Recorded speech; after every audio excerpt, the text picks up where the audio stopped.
Randy, what's the purpose of them? You said you were in 40 different prisons. Why did they keep moving you? What was the reason? Well, in the feds, it's called transition. Because I had cases in places. See, when you do white-collar crime, if you do one in Burnville, you do one in Redding, you have to answer to them in Burnville. You got to answer to them in Redding. And see, like I told you, I would do crimes maybe 10, 11, 12 in a day. And I would just keep going all over. Believe me, all over. So I had to go back to them places, answer to that crime. And it's such a blessing because the Lord allowed over 300 counts for me to run concurrent, which means running together. Whereas any one of them people could have said, no, we're going to run it consecutive, and I would not be here right now. But every case ran concurrent. You know what I mean? And I didn't have sense enough to know this. It's just the way that the Lord did it. You know what I mean? And the lawyers don't tell you that because they don't care about nothing other than your case with them right now. They're not concerned about because they're not getting paid for anything else. So that's why now. How much was drugs involved with you? Drugs was definitely a major part. Drugs was a part. I started off young, smoking marijuana, drinking alcohol, and it procrastinated. It went into and falling into like heroin, cocaine. I did everything. I popped pills all in high school. But then my drug of choice for years, because I didn't feel nothing. When you shoot somebody and you see them bleeding out their neck or something, I was on heroin because I didn't feel nothing. I feel good seeing them dying, blood oozing out of them. You know what I mean? You're in the way of me getting this money with my thinking, you know. And then I would go to them and offer them money not to tell. You know, it's crazy, you know. But the point of it is drugs played a major part, you know, because let's face it, you're not here to shoot nobody and take nobody's money. When you really understand and accept Christ, that's plenty. There's plenty of anything for everybody out there, you know. And this is why I offer to do this, because this is my way of giving back for the blessings that was done to me, to be off of drugs for years and years and years, you know, and the release from prison, you know, a beautiful family life. So in Washington and in Colorado, they passed laws legalizing marijuana.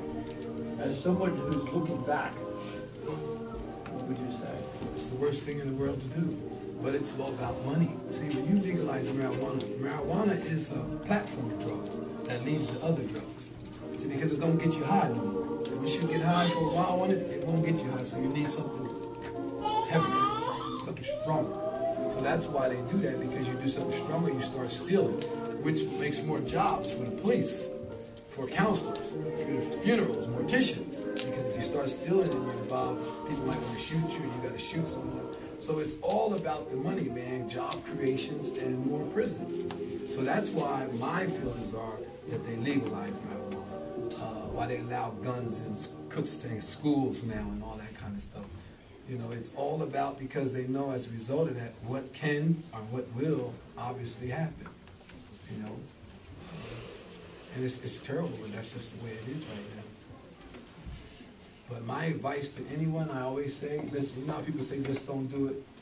Say in your mind, why do I want to bring that stuff into my world? It's tough enough. Why do I want to put dope in my body? Why do I want to be having my mind fuzzy? You need your mind. You know what I mean? You don't want that stuff. The drugs, it's no good. You don't want that. The alcohol, I mean, you don't need that in your life. You know, you need Jesus. You need your family. Those are the monuments of life. You know, accept your Lord into your life, man, and listen to your family. You know, because they're never going to do nothing to tell you nothing to hurt you. Never. Never. But when you step out that door, everyone's there trying to tell you, oh, it's cool to do this. It's good to do that. It won't hurt you. Just take a little bit. Take a puff.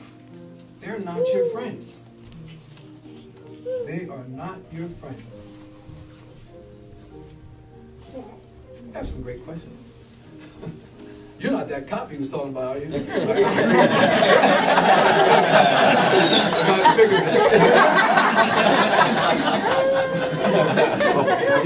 Yeah. What he's telling you guys, listen to what he's saying. You guys got to pay attention to what he just said to you. Mr. Stumpf has been the other end of it. He's been struggling his whole career with tried to keep it right. And for him, it wasn't about the money, but it was about. Well, it's all about the money. He's absolutely right about the money. Okay. Everything said about the money, money rules. Money is the ultimate evil, correct? Absolutely, absolutely.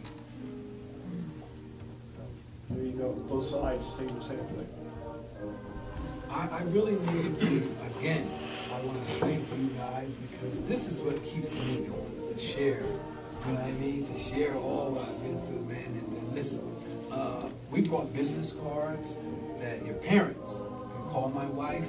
You know, if you ever want to talk or counsel, your parents now call my wife.